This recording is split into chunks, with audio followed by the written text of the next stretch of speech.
And to this day, not only do I go to a therapist, I take my kids go to therapy as well, and they know it's okay. I want to show them, hey, it's okay. Dad goes. And my kids, if class is tough or they're going through relationship stuff, my kids know, Dad, I want to go to therapy. So that set the tone for me and making me the person that I became. And it's really helped my legacy as well. I made it through the rough time. I made it through the tough time. I made it through the bad time. So now I gotta get mine. Gotta weather the storm. Gotta get mine. Gotta weather the storm. I gotta get mine. Gotta weather the storm. Okay. One day we gon' get on. Talk to 'em. You ain't got a choice. Welcome to Bailey and Buck Unplugged, where we talk about sports, entertainment, and mental health in support of the Kennedy Kids Foundation. If you're struggling with mental health, we encourage you to speak up and get help. A great place to start is 988. That's the free crisis prevention lifeline. Or you can check out the resources tab at kennedykids.org. If you are in an absolute emergency, please dial 911. Either way, we want you to know that you are not alone and that you don't have to struggle, and speak up, get help. There are resources available to you, and we are here to support you. If you're new around here, I want to introduce you to our host. I am Misty Buck. I am an author and a mental health and performance coach. And my co-hosts are Robert Bailey. He is the president of Rosenhaus Sports, the president of Kennedy Kids Foundation. He's a two-time Super Bowl champion, two-time college national champion. He's an NFL record holder, and he's an ESPY winner.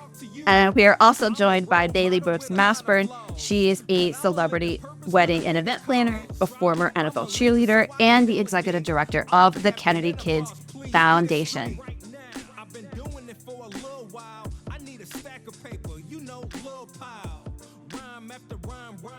Hey, and welcome to another episode of Bailey and Buck Unplugged. I'm so excited today, and I should say we are so excited today because we have the one and the only Coach Mike Rumph. He is the director of football recruiting and on-campus experience at the University of Miami. He also happens to be a 2001 national champion, played on that team, no big deal, at UM. And he was selected in the first round of the 2002 NFL draft by the 49ers. Also, no big deal, right? That happens all the time. But also super cool, just recently in November of 2025, he was inducted into the UM Sports Hall of Fame and Iron Arrow, which maybe he'll tell us about and maybe he won't because that's pretty secretive, but also really, really awesome. So super proud of him for that. And then I think most amazing of all, he is a husband and father of two in the middle of all of these things that he does. I don't know how he does it, but he's amazing. And I can't wait for you guys to hear from him today. So Mike, welcome to the show. Thank you. I appreciate you guys having me on. I've been waiting for this, and I'm ready to go. You know, I'm at my alma mater. I'm actually sitting in the EJ room. I've been in this room since 1998. I was 18 years old, and I'm here ready to make more history. Oh, we had EJ on the show. That's awesome. Oh, yeah? So, very fitting. Yes. Yeah. There he is. That's fantastic. The Godfather. Yes, I love it. I love it. That's awesome. So, Mike, we like to kick off every show by asking our guests, when was the first time that you realized the importance of mental health, or the first time in your life, it could be career, personal, or otherwise, that mental health really impacted you and kind of made you start to think about it a little bit more? The first time I realized mental health was super important was probably 1999. We're playing against the number 8 team in the country. I'm at cornerback. I got a cast on my hand because I broke my thumb tackling Clint Porter's months prior. And we're playing a great game against a really good team. I'm covering this guy the whole game, no catches. And with like a minute and 20 seconds, they throw the deep ball. I swipe and I miss. I try to grab and I miss. I just remember just sliding in the wet grass in the Orange Bowl. Ed Reed comes over, missed the tackle, and Chaffee Field scored a touchdown, like an 79-yard touchdown on me, and it hurt. I hadn't given up a touchdown that year. I'm not a big crier, but I cried like a baby in that locker room, and I never forget. Every player came up to me like, "It's not your fault. It's okay. Don't worry about it." And I ended up going to my guy, Kevin Elko, who I actually got to see last week. and he gave me some words and taught me some things to deal with to get myself out of my funk, and it changed my career. And I think I credit him to being one of the reasons I became a top draft pick. Another reason I never gave up another touchdown after that play, but he helped me get back to being more stable and more confident like I was before the play. Wow, did you just say you never gave up another touchdown after that? I heard it too. Like just so casually.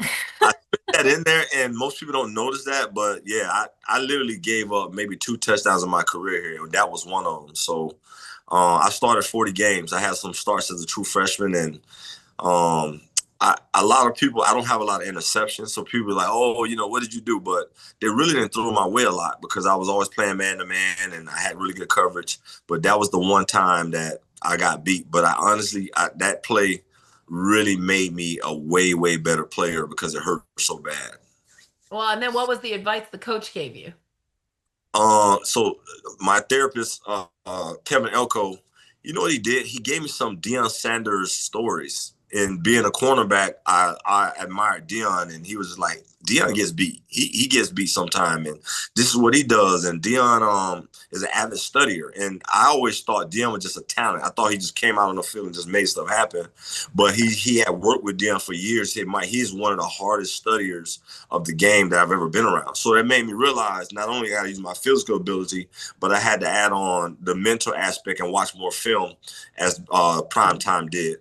So those and then he taught me how to really breathe and relax. It was my first time being in a chair. You're 18, 19, and you're like, I don't want to talk to no man about my feelings.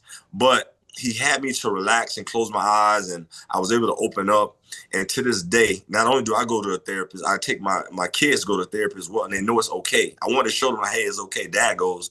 And my kids, if class is tough or they're going through relationship stuff, my kids know, Dad, I want to go to therapy. So that set the tone for me and making me the person that I became, and it's really helped my legacy as well. Yeah, I love that so much. In part because I give you a lot of credit for embracing that so early on. I mean, there's a lot of people, men or women, that no matter where they are in their life, how old they are, they still refuse to do it. And I think you told me last week, I'm not going to name names, but that you get into a conversation with somebody that you know, and they still say it's weak or it's soft to go work on your mental Yep. health or wellness. And so I really applaud you for being really open about that. And then also teaching your kids about that. Because I mean, I have to imagine as a parent that you see the benefits. Yes. Yeah, 100%. And my friend, my guy, he teases me to this day, oh, you had to go to therapy. You got beat so bad. And you could take it as that, but I take it as that was what helped me become who I am. But as a parent, yeah, I'm super proud because my dad never talked about therapy. I didn't grow up with my mom. I'll talk a little bit more about that. But my dad, my grandmothers, they never were, hey, let's go to therapy. My dad, like, tough it out. Don't cry and never ever miss work. And I'm realizing now, like, I can miss work. It's okay. You know what I'm saying? Like, old school guys talk about how hard they work and never missing a day. But I might need a day for my mental clarity. I might need a day for my mental health. And I didn't know that was okay till a therapist said that to me like 2 years ago. So it's still a learning process, but just to be proud that I've been in therapy with my wife and we've worked some things out and figured something. And it's so simple. Like, I'm like, why didn't I think of this? Like, I had to go to a professional and spend my money for them to tell me something so simple. But that's why they're really good at what they do. And I love that my kids, they're okay with it as well. That's fantastic. I'm super proud of you. My husband is the one that taught me that, if I'm going to invest all this money into my body for it to perform the way I need it to perform, why am I leaving out my brain? My brain controls my entire body. And so people just do everything focusing on the rest of their body instead of actually factoring in the mental portion of it that's required. And like, even for myself, like if I have a horrible day, it messes up the rest of the events for the day. Like the energy travels through everything, and I'm learning techniques to try to like shut yourself off, but we're only human. Like, you can only shut off so much, especially if it's a spouse issue. And the fact that you even acknowledge that you went to therapy with your spouse as well to work through things is such a testament to the example that you're setting for your kids, because then they're looking at these things like they're normal. This is what our parents did. So when your parents weren't doing them in the past, it literally doesn't even tell you that it's an option when you're adulting yourself. So Yes. congrats on that. I think you were supposed to miss that. Let that first touchdown beat you. So it really resulted in you doing therapy. And I want to smack the person who told you you had to go because of that. But whatever works, whatever gets you in there. That's amazing. Yeah. So Who was Mike, that? talk to us, because you alluded to your father and like his way of being was much different, and then your mother passed. So I talk to us a little bit about like that journey growing up and how you think you were able to evolve to embrace working in with a therapist and doing all these things, regardless of growing up primarily with a father that Yes. So did.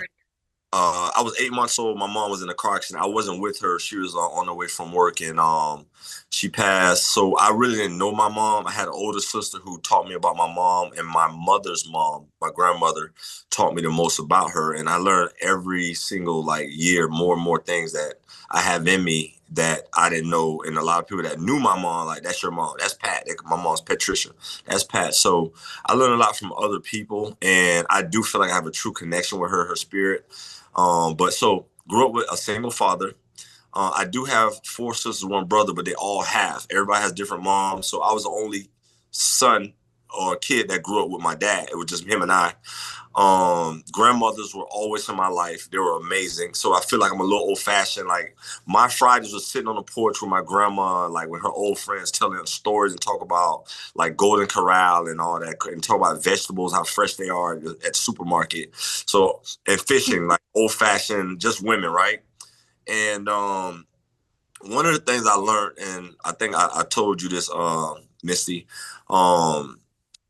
when I played Little League football, I was 8 years old. I started at 8. And I just used to be so angry that all my friends had a mom. They were single moms with no dad. You know, in my hood, everybody had the mom, no dad. I had the dad, no mom.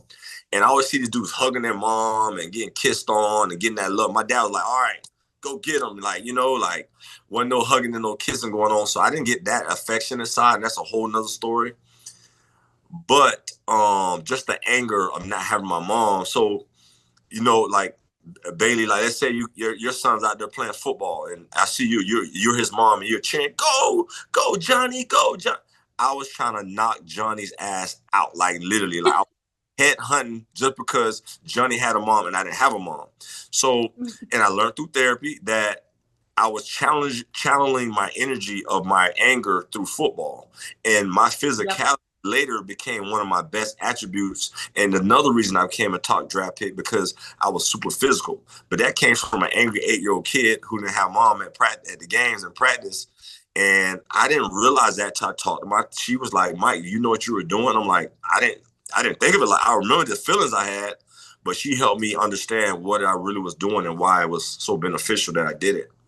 Oh my God, Mike. So listen, that story aligns with like how I'm living so much right now in my own house, because when I met my husband, he told me that he ran his whole career off of anger because his dad left when he was 10. So he was really upset about that and not seeing fathers on the bench, and fathers being where you've replaced the mothers. And so my question for you is, how after your career did you redirect that anger? Because for me, when I met him, he still had a lot of it to unravel and work through. And he's come a long way since I've met him, which is impressive, but it's through therapy and through us talking a lot. But how are you rechanneling that energy? Because that loss is still like really... Great question. Wow, that's a great one. Wow. You know what? I never thought about that, but I think inside of me, I'm more of a old-fashioned, like, just my grandmother. I see my grandmothers in me and my mom's patience, I would say. So that was just a switch that I could turn on. And one thing I did truly understand, I love about football, when you step on the field, you can become whoever you want to be. And I learned through guys like Ray Lewis, who's a devoted Christian, doesn't curse, doesn't drink, doesn't smoke. But this dude was playing like he was freaking crazy on the field, like he's literally trying to kill everybody. Like I played against Ray Lewis and he tried to kill us for like an hour straight. And then after the game, he's like, I love you guys. Let's pray. Bow your heads. I'm like, bro, you just tried to kill the whole team. But he had to switch. And I learned that I have that switch. So I can easily channel that crazy anger issue on the field. But in my life, it really didn't come up. Like, it didn't come up like that. I can say the stuff my wife and I have gotten into, it was just nobody can poke and get that button like my wife and get me going. And it'll come out and she's like, you see that right there? You need that. You need to go deal with your work. And we know, I'm like, she's like, Mike, you're always nice and super positive, but every now and then you got to be an a-hole. So the a-hole would only come out if I'm poked or if I stepped on the field and I needed that a-hole to come out. But yeah, it really, if you meet anybody that's saying I'm the most positive, probably happy-going person, and I've been at UM for 10 years now, back at the U, and nobody's seen me like just get angry like I was when I was 8 in this building. So it's in there, but you know what? Until you it say sounds like you have a good grasp on it. And I know if I want to push that button and turn that anger button on, yeah. Yeah. The wives have that. You guys know the buttons. Vice versa too, let me tell you. Like, I think it works both ways. That's part of being in the partnership, right? Is that you know each other so well. So yeah. So anyhow, so that's funny. So I forgot my next question. Bailey, do you I literally just went blank thinking about pushing my husband's buttons. I know.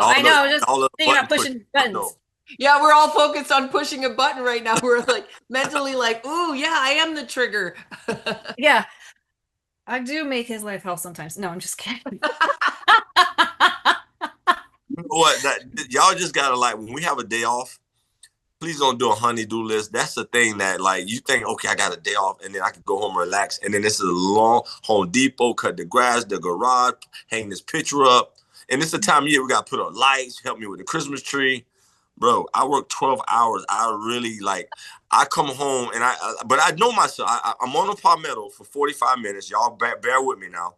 Palmetto, work for 10 hours. And then I come home and I want to reciprocate the same energy I work with. I want to have the same energy when I get home. So I'll say, babe, give me 10 minutes. Let me lay down. Let me just decompress. And I'm gonna come in, I'm gonna help you cook. I'm gonna put the trash out. But just give us the 10 minutes of decompression and then y'all can start back poking. Listen, I'm willing to call your wife and ask her for more than 10 minutes because as an executive director, I could not do 10 minutes. Like, I need an hour. 10 minutes is how long it takes to, like, get from the car to the bed to finally lay down and, like, starfish out. And then you know what I mean? Like, that's not a good mentally healthy reset for you. Asking for 10 minutes. If you work a 12-hour day as a husband, you deserve more than 10 minutes. So, all right, I do the car. How about you sit in the car, like, you get home, you're like, I got to go in here in a minute. You know, you sit for like 10 minutes. You sit in the driveway? But I can, so to my wife's credit, this is the one thing I commend her for the most. I do get to go to the gym for an hour. I hate working out in the morning. I worked as an athlete my whole life, 5 or 6 in the morning. So I vowed to never do that. At 46, I work out like 6 p.m., 7 p.m. And my wife always lets me go to no matter, I told her, babe, like, and just like you said with when it comes to your health and that's your thing, your first. If it's doing something for my body, she's like, Mike, go do it no matter when I want to do it. So that's the good thing. I can go to the gym, which is my mental, it's not just physical. That's my mental clarity moment and my 45 minutes me with me, which I really need. And I think I credit that to me being so relaxed. But yeah, 10 minutes isn't a lot. But I do have the gym and I do sit in my car sometime before I go inside. So is like the gym like something that you would consider that is promoting a positive mental health space for you to download and decompress the day? Or how do you utilize the gym? Is it just to stay in physical performance? It is, to me, is probably my top thing that I use because it's an hour with me. Like, we live the life, we're on the phone all day. People are asking us questions. And I'm more of I do campus tours, and I'm a recruiting. So I'm constantly entertaining people. So I think that hour in the gym, I don't have to talk to anybody. I have my headphones on and my energy. I play mental games in the gym with myself. I'm constantly learning about my mind and my body. I've learned so much about myself by working out alone. And I just can't say I'm tired when I'm done. I want to go home and relax. So I can say that is probably one of my favorite things that I do. And alongside the other thing, but that's probably my favorite because I'm working on my body and I'm working on my mind at the same time. All right, so I want to segue into your public speaking profession. You've mentioned that you really enjoy being a public speaker, so we should bring that up on the show for your benefit and the benefit of people looking for a professional public speaker. But how did you segue into that profession? Like, what does that give you? Because it seems like something you really enjoy. My dad. So a little bit more on my dad. My dad's 6'7". I'm 6'2". My whole family's super tall. I'm the shortest. My whole family's basketball. So everybody's 6'8", 6'7", nephews. I play football, and I feel like the sport I chose kept me short, and I stayed 6'2". Anyways, going into just growing up with him, my dad was brutally shy. He modeled, but he did work. He worked 9 to 5 for like 6 days a week. But he did in his spare time Bahamas modeling always. But he was brutally shy. So he said he didn't want me to be the same. So my dad put me in Christmas plays, Halloween plays, Thanksgiving, any play that there was. He put me in front of people to talk. So out of all my siblings, I'm the more talkative, and I'm okay with being in front of people because my dad raised me like that. Going into the NFL really helped because I was always in front of the camera and in front of people. And when I was with the 49ers, one of my favorite things on Tuesdays, our day off in our community service time, I like to go talk to gang members. I like to talk to students. I really enjoyed it. It was a great challenge. And I feel like I was helping people, but more importantly, I was helping myself. Like I could have the worst feeling and something not going right in my life, but to give all my feelings and show my passion in front of people, that really helped myself. So I just started speaking, and I've been doing speaking engagements since probably 2003, on and off. I spoke at funerals. I spoke at, like I said, gang members, FCA Fellowship and Christian Athletes. That's one of my favorite. I do that every semester. I spoke at galas. I've done fundraisers, whatever. And I've talked to one of the head people at UM and told her, look, anything events you have, you need somebody to speak, let me do it. It's my alma mater. I don't want money. I just want to help. And that has helped me get practice speaking to different classes about sports, about finances. So I've been getting a lot of reps, but I'm ready to start getting paid now.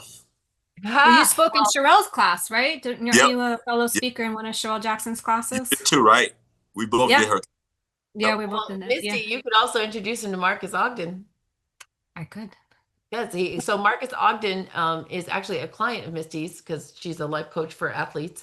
And Marcus Ogden, former athlete, is a actual public speaking coach. Like that's his business, but that's what he's a keynote speaker globally. So after we did a podcast with Marcus Ogden, I hired Marcus Ogden for myself and Jamal, and we bought his 1-year class. We're still in it. And we bought his 1 course, and it's once a week, 30 minutes, and he walks you through like all of the different like segments of putting together a keynote and what it really looks like, because both Jamal and I are keynote speakers, but we were untrained keynote speakers. So all this background, and he shows you how to put together the deck, who to talk to, how to target, what your web page should look like for you to go into that space. So that'd be a really good link for you with Misty. And Marcus is also a very good speaker, and he's very motivational and mentally like just tough. His story is really insane. He started at rock bottom more than one time. And when I say rock bottom, I'm like eating out of garbage dumpster rock bottom. Wow. You know, Marcus, he played in the NFL too. His brother's Jonathan Ogden. Oh, I know. Yeah, I know. So Jonathan, I want to say was around my time. The left tackle, Jonathan. I don't know Marcus as well, but I know Jonathan. Yeah. So Marcus is his younger brother, and typically nobody knows Marcus as well as they know his older brother, and that's part of his story. Hall of Famer, And Bailey, I didn't know you was Jamal's wife. Man, I'm a diehard Heat fan. Let's go. What? I'm a diehard Heat fan now too, but before that, I didn't even know who he was. He was a blind date. I'm a football head. So I'm a former Dolphin cheerleader. That's how I know Robert. And then Robert and I decided we were going to be brother and sister since we met.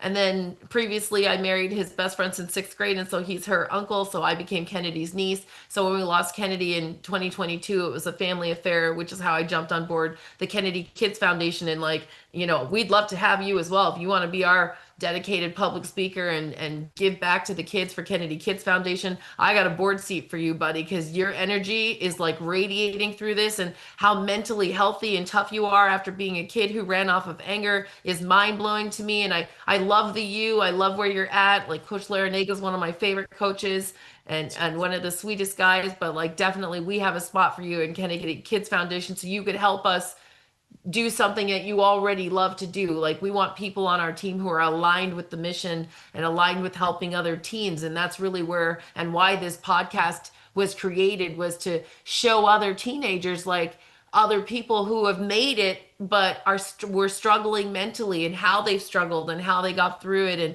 who were the people in their lives that like really had an impact on them, negative and positive. Yeah, wow, that's amazing. So you just said so much. So Robert's the big brother, huh? She did. She Rob, made a lot of connections there. no, but Rob's the big brother. Just know I grew up watching him play, and I played safety. So and Rob, we were both defensive backs. So I watched and studied him. And when I became a Cane, like any other, Rohan, all those dudes, they welcomed me, man.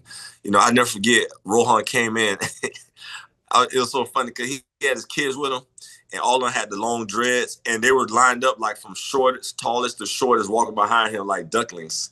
So Rohan comes in the locker room, and I want to wear too. I've always wanted to play like Robert and be a Hurricane. And Rohan embraced me. He hugged me like, yeah, man, yeah, respect, Roger. I watch you play, you hear me? I'm like, bro, okay, you can let me go now. No, the dude held me for 2 minutes. It got weird. I'm like, bro, okay, like, golly. But, now I know that Jamaican love, that's real. You know what I'm saying? Like, that dude is so passionate.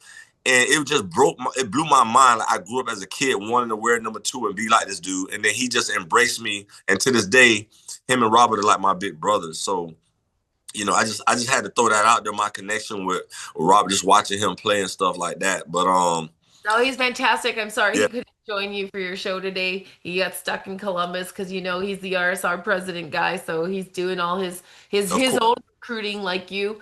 Yep. Back to your career though, one of the things that was consistent with us for a lot of the players we've spoken to is the coaching. Like, was there a coach that had a really negative impact on you that challenged you mentally? Because some of the stuff we've heard, like about what you guys go through from like flag football all the way to pro, has been like really astounding, to be honest.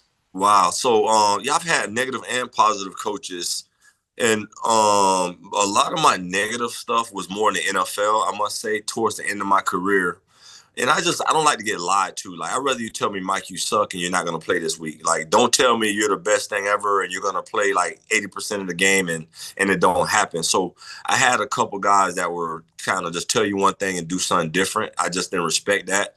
And coming from a program with the Niners where everything was put in front of me and told me exactly what was going to happen, I was just used to just an honest person. So I've had some negative. I've had yellers, I'm not a big yeller. So remember, you guys, like, I've not only played it, I've coached it, and now I'm kind of over watching it as a recruiter. But I've had guys that wanted me to be a yeller.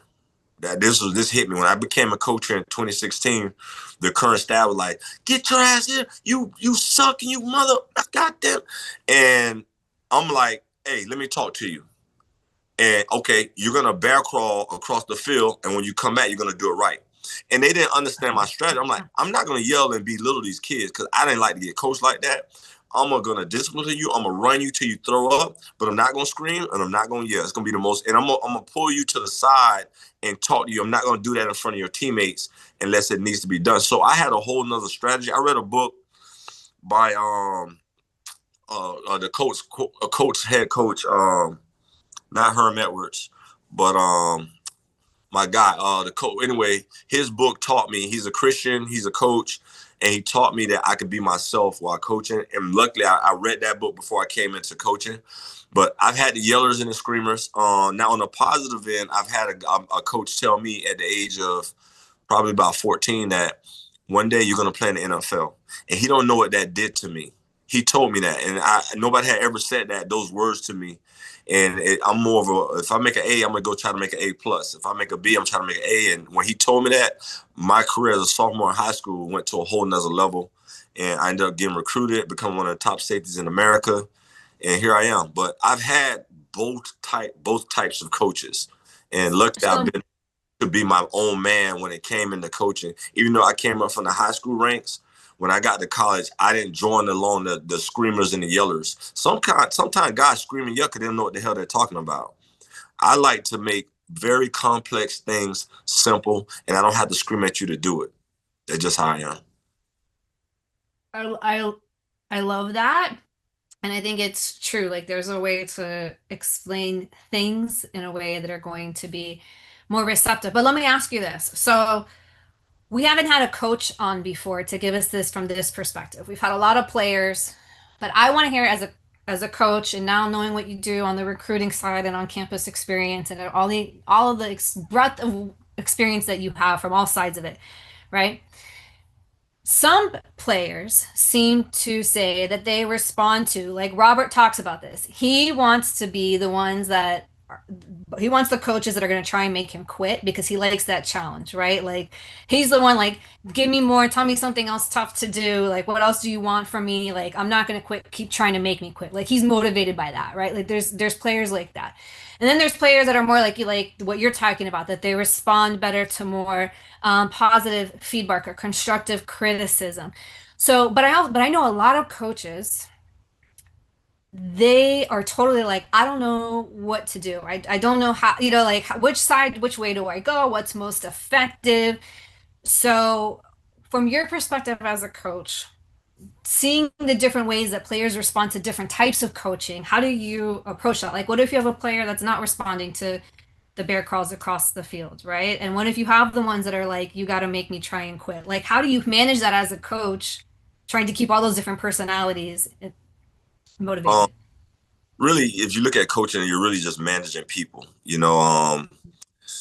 It's mostly that you get some X's and O's and you're teaching, but at the same time, you're learning how to manage people. And what I do is when I first get a kid, I want to observe them and I want to watch.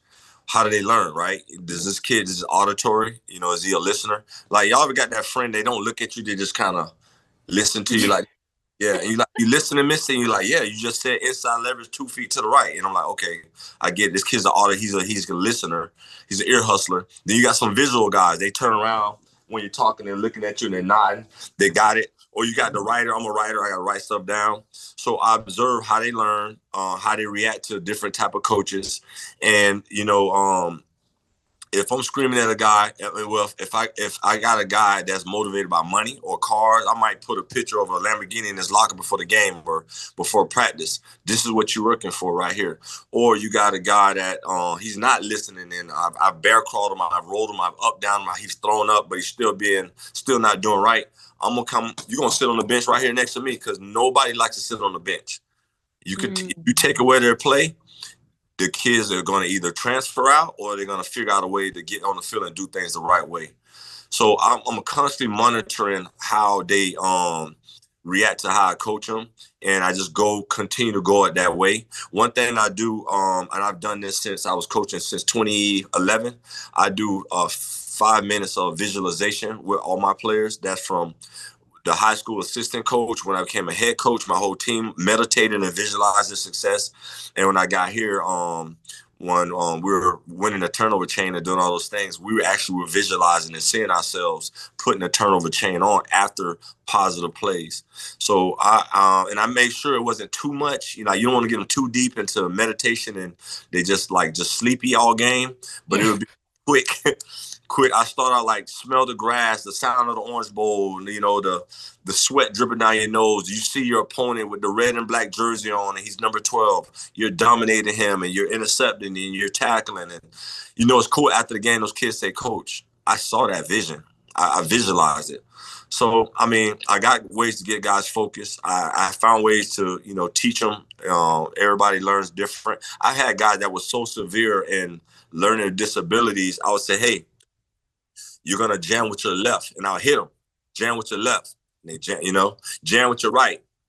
And he reacted better by, if you touch him, he can do the leverages and play things the right way. He can't just hear it. He can't just see it. He had to really just feel it. So I've had all different types of people in my little 5 years of coaching, but I think I just enjoyed learning about people and figuring out how I can teach them. And like I said, make complex very simple for them. Oh my God. I feel like that's a keynote speech for you. Like, yes, Misty felt the same way. We said two different things, but her and I said the same thing because I was like, "Oh my God, Mike Rumph for president," and you're like, "Yep, that's a keynote speech." It is. Yes. No. Okay. So Misty, Mike, you got to hear this because like you're a coach, and one of the things that I've been talking about on this podcast consistently, like if you listen to all the podcasts, after interviewing so many athletes and hearing how badly they've been coached, like just like the anger, the swearing at them since you're 5, the aggressive nature of the way they're talked to. Hearing you say what you're saying today is all I've been trying to say in the thread. This is how coaches should be taking other people's kids when they get them for the hours that they have them and talking to them. I'm not giving you my kid to be like, you little motherfucker, get out there and do bear crawls. I'm giving you my kid to be like, is he auditory? Is he visual? Is he writing? What's the best way to coach him? Does he have this skill set? How do we make the skill set better? Like the evaluation you provided, like just that little answer, I really feel like there should be a requirement for coaches to be able to coach kids.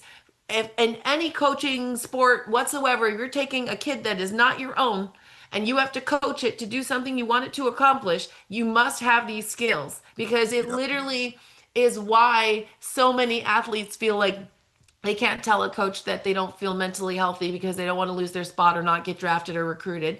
That is why they're not sharing when they go home with their wives and telling their families what they're really going through and how messed up in the head they actually feel. Like this is why, because you guys are so conditioned and screamed at to be just this rock that can't be broken, and if you have a small crack it diminishes your value completely. And the way that you just explained that is a keynote. Missy is 100% right. That is the keynote. And like coaching other coaches, like maybe that's where you need to start, is just start doing coaching clinics and coaching other coaches, and I'll create a whole company for you about this and we'll go 50-50 and you coach them. Bailey's ready. What was cool? Don't get her started. You guys y'all got it turning in here. And what was cool is when I coached high school, I was the youngest coach. I hired 10 guys. I was the head coach at American Heritage, and I hired 10 guys that were all former NFL guys. You guys probably know them, and I had a really good staff, but I was the youngest on the staff. So what you get is some of these guys been coaching, hey, I've been doing this since 94. Well, bro, it's not 94 no more. You know what I'm saying? Like, you got to adapt. So I started out, with educating, right? We went to coaches clinics. So we went to, Glacier, Nike clinic, and I showed these older guys, there's new innovations, not only with X's and O's in the game, but there's different ways to coach. And here's how I'm going to be. And we got a chance to hang. A lot of times getting to know each other, right? We went to the bar. You want to learn about a dude? Take him to the bar. Take a 3-hour ride with a guy across the state of Florida. So I learned about my staff. I told them how I wanted to coach, being the youngest guy. And at first they're kind of skeptical, but they kind of leaned in, and they, hopefully they bought in because we won the state championship. And I'm not to go too deep into that. We did FCA. We added fellowship and Christian athletes, and all that is, I know it's the Christian aspect of it, but when you got 40 kids that get in a room and they feel secure and they can talk about anything, and without it getting out of that room, my team went from here to this. And you wouldn't imagine, like, there was more teary-eyed stories and to hear what these kids are going through, half the stuff they won't even tell their parents. But me, their coach, because I put them in the room and said fellowship of Christian athletes, they told me all about their lives, and I learned way more about their kids. And I'm not, my thing when I went to therapy, they told me with my kids, I'm very, what's the word they say? I was very, my wife called it all the time.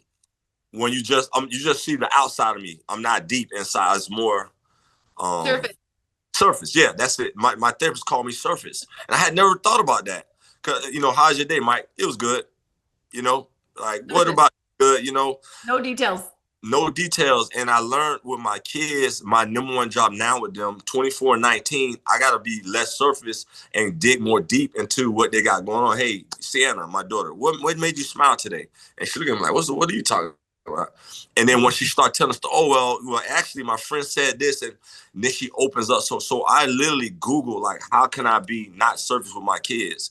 And I think that vulnerability in me helped my kids, and it helped my players that I coached over those years. To your point, I think even the fact that you started going to therapy so early gave you tools in your toolbox, your mental health toolbox, that other people just didn't get. Yep. Can I share one thing? I think the most like depressed I've been, and I don't look at myself as being a depressed person, but the one time, this is gonna be weird, and I guarantee most athletes can relate to this. Okay, you're in the Candlestick Stadium. I'm a first round pick. There's 80,000 fans. You're performing. You're a starter, and good game or bad game is just all the lights and the cameras, and everybody wants your autograph after the game, and you get in the car and it's over. And I'm on my way home. And if you don't know, Candlestick Stadium used to be an hour from where I live. So I had an hour drive from the NFL stadium back to Santa Clara, where my wife and I live. And that was the most empty feeling. I could go from like here to like empty. And I want to say, like, that's when, like, I think most guys go into alcoholism, smoking, or drugs, or beating the hell out of their spouse, or just doing weird stuff, because that's the only depression that I felt. And it was just like, it's over. And it was just like, I felt empty. Have y'all ever, any other athletes spoke about that aspect? Yeah. I personally haven't heard that as a result. Misty might, because she coaches a lot more athletes, but I mean, I know the feeling only You're because with your husband, right? On the way from the game, you know? I feel I actually did suffer from that myself, because I'm a high functioning social person. So, and I'm in events. So my real day job is event planning. And so I function like 9 a.m. to like midnight. I'm in event. And then the minute the event is over and it's done, I used to feel like empty and like, what do I do now? I should probably go hang out some more, because I didn't know how to stop it. But now I actually feel the same moment is actually now relief for me, that it is actually over, and then I actually get to by myself. And I feel like in my older days, because I'll be 50 in 6 months, I feel like I want to be by myself more, and I'm trying to find ways to carve out more time to spend more time with myself, so I can have that just mental rest, is what I call it, because I'm no longer responding to all the stigma. But Misty, have you heard that before? That's the first time I've actually heard that from anybody. Even my husband, he does it. His issue was that after a game, he couldn't wind down. So he would have to stay up for 3 more hours. And their games are nighttime and late most of the time. So he would be up for 3 more hours. So till this day, he still can't go to bed before 1, 2 a.m. Wow. Yeah. Misty? Yeah. I mean, I've heard it more in terms of that switch you were talking about earlier, Mike, that it doesn't just go like this, like once the game is over and or you walk off the field or out of the stadium or whatever, like you're kind of still in that when you turn that switch on to play, you're still in that mode. I've heard that, but it's hard to come off of that and go back to whatever that off switch is, let's say, or your normal mode. I've heard that, and I've heard a lot of the life after sports stuff, like when you're done. My life after sports, it wasn't that hard. I can say that, not just my humbleness and just being raised by my grandmother, I was able to drop that Range Rover and get a Saturn, or go from the Escalade to a little Camry. Like, that wasn't hard for me. And my wife was cool too. You know what I'm saying? She was a G about it. Like, let's downgrade this house and I'm gonna go get a job. And it was just like, damn, So life after football and retiring didn't hurt. And back in my head, I'm like, I got an education from UM. I'm not a dummy. I'll find other things to do. And it was harder than I thought, but I didn't feel that depression in me. The only depression I had was after those games, driving home and just having that emptiness. And to your point, like, after I speak, like you say, Bailey, after I speak, it's more like, I've been practicing that speech for 2 weeks now, and it's finally, and I find myself just quiet.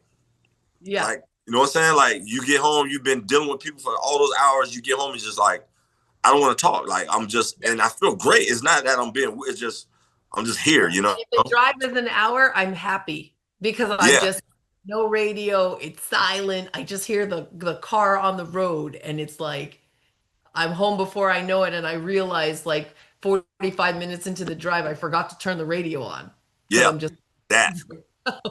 Yeah. But Mike, did you ever explore with your therapist that feeling of depression that you had from game to home? Did you ever like No. explore kind of what that, and I'm guessing it doesn't sound like it's ever been recreated anywhere else in your life that it's an issue. It just sort of was during those days. Yeah, it's just like when people talk about depression after their career's over and depression that they're going through, that's the only time I can think to myself, is that what they felt like? You know what I'm saying? For that hour drive. So I can't really relate. I'm like, I've never been depressed. But if I think in my mind, that's the only thing I can say that was kind of similar to what they might be feeling without that. But yeah, just I would say, Bailey, you were saying like, I just think like running for me, running or just when in the gym, that's when I can really just have that time to myself, and I'm just not blink, but I'm my mind is almost blink, and I can kind of work on what I want to work on in my own mind. That's my or yoga or something. Pilates, nah, Pilates. I be struggling. I be in a shaking. I can't concentrate.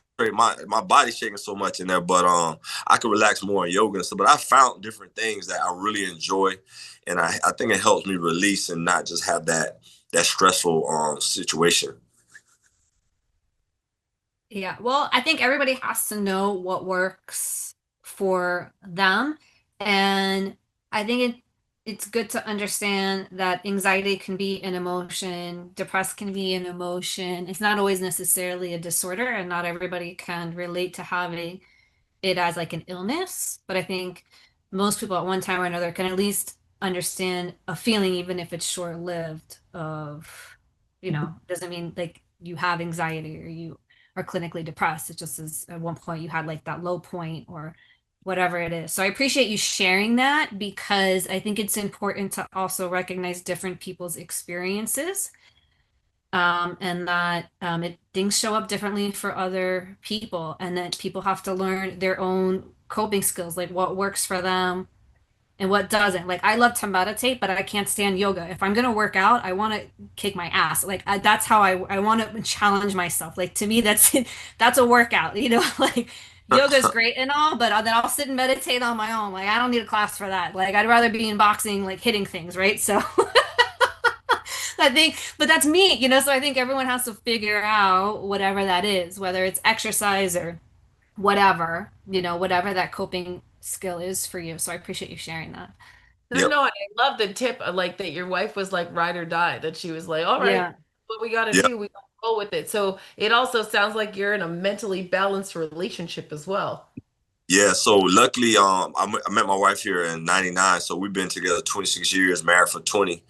My Miami girl, I'm from Palm Beach originally, but she creates great challenges for me. We've grown together. We've been through a lot. Like, people, I imagine being with somebody for 26 years in Miami. That's like 60 years anywhere else. Say less. Say less. But you know what I'm saying? But you know what? It's my best friend. We still go on dates, man. We keep it fun. We go to comedy clubs and we go to therapy together. And it's cool. We like, it's so funny, man. We like, nobody gets me mad, and we'll get in the car and we'll argue over the dumbest things. But we're saying, I'm like, you know what? I'm starving, I'm hungry, and I'm angry. So don't mind me right now. Like, we know why we're mad and why we acting how we are. So the only thing we were missing, we wouldn't talk about it before. But now I can say, like, okay, babe, I'm just hungry. Just forget I just talked to you in that tone because I'm starving and I really want to talk about that right now. And she said, I respect that because you're telling me, how you really feel. And then vice versa. I'm like, babe, I know you got this going on and this and that, and I understand that. And then we'll go eat and then we're good. And I'm thinking back, like, we would have got mad and went back home and not went nowhere like 15 years ago. But we have our struggle. People think because I've been married all these years is great. It's tough. but we understand it and it's okay and we accept it. You know, I think that's the thing and like I say, 26 years, we're just coming to these conclusions like, okay, this is why I am how I am, and this is how we can fix it. No, that's that like legit is like the best diet to be on for a relationship, when you're both like, eating from the same restaurant at the same time too. And Jamal and I describe it as radio station frequencies. So if I'm 99 jams, he's got to be like, that's 99.9, right? But like if he's at 100.0, we're if we're only that far away, it still causes those little bits that Yep. you fight over when you're tired, or when you're hungry, or when you've had a horrible day. And we also recognize the fact that because we're best friends, we feel like we're allowed to be how we're feeling right then in the moment. And our best friend is going to be the first person who's going to accept us for not being perfect and presenting properly at that point. Yeah, I was Yep. gonna say, Bailey, like it feels like that. There's like an element of like safety there, where saying like my husband's my best friend, so he sees the best in me, but he sees the worst of me because I feel the safest to be the full version of myself around him, which I have never been able to be with. I'm not like that with anybody else in my life, right? Like he knows me like that, so it doesn't give me like an excuse to wild out all the time, but at least like. But we recognize that we feel safe, and I think there's an element there of, that I feel safe enough to be myself. And then Yes. how are you guys on the parenting piece, Mike? Oh, good question. We're good. A lot of the therapy was towards us being better parents. And like I said, my son's 24. He aspires to be a fireman. He's had his real estate license. He's finishing up college online. My daughter's here at she's going to be a sophomore next semester. Both were really good athletes. And we had our ups and downs, man. They seen us coming home from clubs from Miami South Beach and arguing and, drinking. And, we grew up together because our kids are older, but Yeah. I think they still respect that, A, we're still together. B, we're constantly speaking about mental health, talking about finances. We don't keep secrets from them. We keep them involved in everything we got going on. So it's a learning. That's amazing too, because most parents don't do that. So I feel like because the kids aren't seeing what the parents are actually going through and Yeah. knowing what it takes to provide at the level that you're receiving, that when the minute something goes wrong for them, they feel like everything's ending and it's a big catastrophe, and like the world's going to hell in a handbasket from their eyes, because they've never seen anybody actually go through anything and weren't allowed to participate in what it took to make it through and get to the other side and build that resilience. Like for instance, for you, right? You were raised without your mom. Like, did that have an impact on your parenting, and the fact that your dad never hugged you? Do you hug your son? Yeah. I hug my son. I hug my daughter. Yeah. And that's another challenge. Like, my wife has had her stuff with her mom. I had my stuff, but I tell her, let's not let that continue over into the next generation. Let's make sure we change those things so our kids do better with their kids. I think that's what it's all about. And to your point, I think the biggest mistake of young kids, they think their mistakes are forever, and it's the worst mistake ever. And in reality, like, bro, I've been through those mistakes 20 years ago and I moved on. So I wish I could tell every kid, like, everything you're going through is not the end of the world, And sometimes they look at it like that. And to the point, what my theme in my family is, when things go bad, I kind of like it because I want to see how you're going to bounce back from that. You got some parents that keep everything away from their kids and everything is great. But I like my son. Oh, dad, I'm moving out. Me and my girl gonna get a place. Okay. All right. Be careful. I'm just letting you know it's tough. 5 months later, they done broke up. And dad, I need to move back in, and I got to figure out how to get rid of this rent because I signed the contract. I was like this. Yes, good. Like, you made a mistake and it's tough, but I'm going to show you how to work through that, because life is going to constantly, life is going to get. So I love my kids having little minor issues that they got to work through. Sometimes my daughter, what bad happened today? How'd you fix it? Like, who asks the kids that? Those are the things I want to hear those stories, because that's life right there. I actually love that. I think Yeah. that's a very different perspective on parenting is like waiting for them to make their own mistakes so you can help them work through them. It's a very difficult different way to look at it. I recall a couple years back, my daughter, our youngest is 12, and she broke up with a friend that she's been friends with since like pre-K 3. And she was like, we're not friends anymore. And I'm like, wait, how? Why? What happened? Like, before you toss this in the garbage, let me read the text thread, because they're texting each other. And their sentences are a lot shorter than ours were. So I was like, can you translate this, like some of it? But turns out I was like more focused on her responses and what she was putting out there in the text, and telling her like, hey, here's where you went wrong. Here's where you should accept responsibility. Here's where you should apologize, versus like teaming up with her and being like, yeah, you're right. Your friend was gang wrong, blah, blah. Yep. And I'm showing her. So that I didn't realize what I was doing until you said that. And Yeah. that popped up right away, because it's a very different way to parent and to look at it. And when you've got two people bringing together their own personal traumas, trying to decide how they're going to create a new family and change a generation, I mean, it just sounds like you guys have it talked through, but also 26 years of experience will get you there. Yeah. Yep. We have meetings, family meetings, and it's not always bad because, right, the connotation, you see the chat, hey, guys, family meeting at 9. The kids like, oh, man, what do we do? So I was like, look, don't ever think it's all bad. This is actually could be good stuff. But another little trick I played on my daughter, so student, so it's time to pay. And she goes, hold on. It's time to pay her Tuition. pay tuition. So I sent her like, here's a blank check. I want you to go in there and pay. And she came out like, Dad. I'm like, yes. Now you see, you know what I'm saying? Financially, you see what we're sacrificing for you to go to school here. And she's been on it ever since. You know what I'm saying? So little mind games, I try to play on them as best I can. And luckily, we've been super blessed. And I'm excited every day to continue challenging my kids. And I wish that they can learn from my mistakes. My daughter, seems like she does a little bit better with it. My son, he's gonna make his own mistakes and then learn from them. And I learned that the difference between the two. But you just gotta let them be who they are.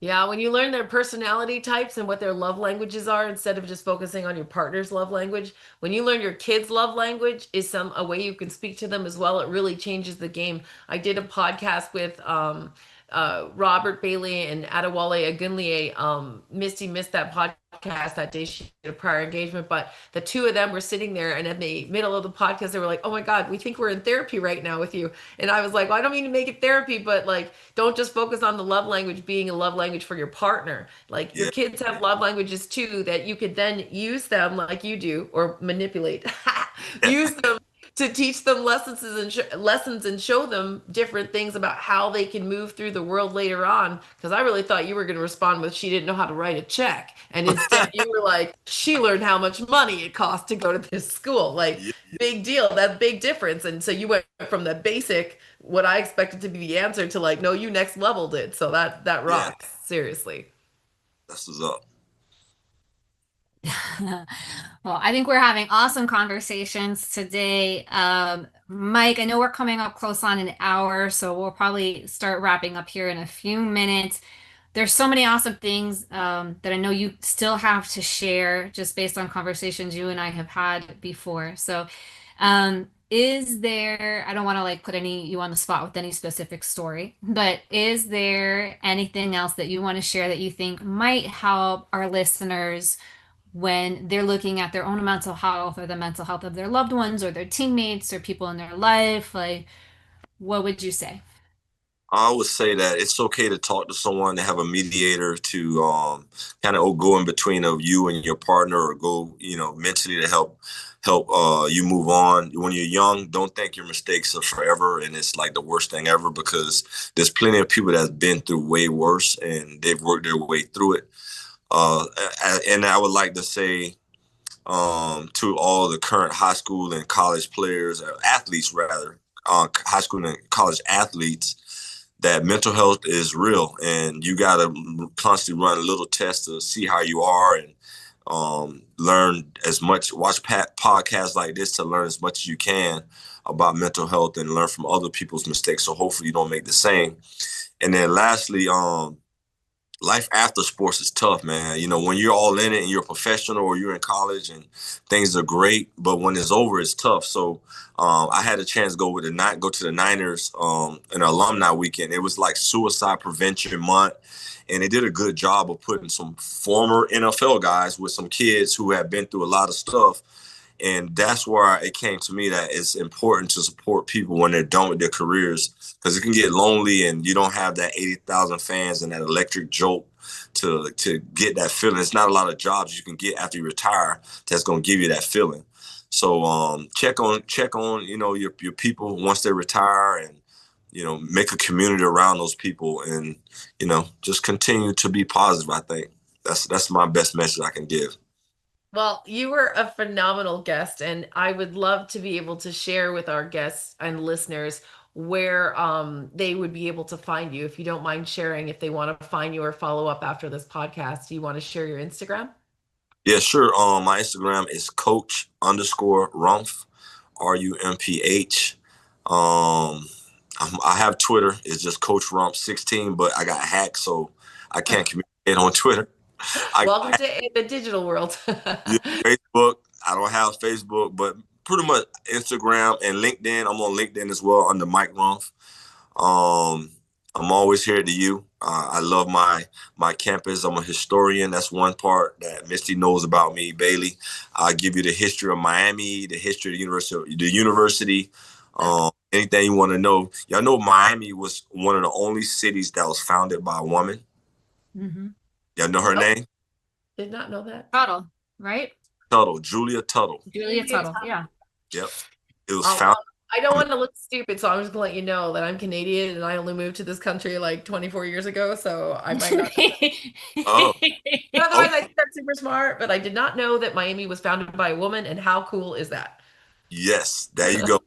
There you go. But you guys are amazing. Anytime, I would love to come back on, and I want to support the foundation. So I'm definitely going to keep in contact with you guys, and whatever y'all need, I'm you know where I'm at. I'm always here to you. All right, getting ready for the playoffs. First time in history that you going to the playoffs, playing Texas A&M. Big game in 2 weeks. As y'all can see, I'm super excited about that. But go Canes, and thank you guys for having me. Well, thank you for joining our show today, Mike Rumph. Viewers, listeners, if you want to follow up with Coach Rumph and have him as your keynote speaker, you know where to find him. Obviously, if you or a friend you know is struggling with mental health and needs someone to talk to, please dial 988, and that is a 24/7 crisis and suicide hotline. If it is an emergency, please dial 911. And if you're just looking to up your mental health game and learn more resources and tools to add to your toolbox, please visit us at www.kennedykids.org and visit our resources tab, and that will have more information for you. Thank you so much for getting unplugged with Bailey and Buck today. Have a great day.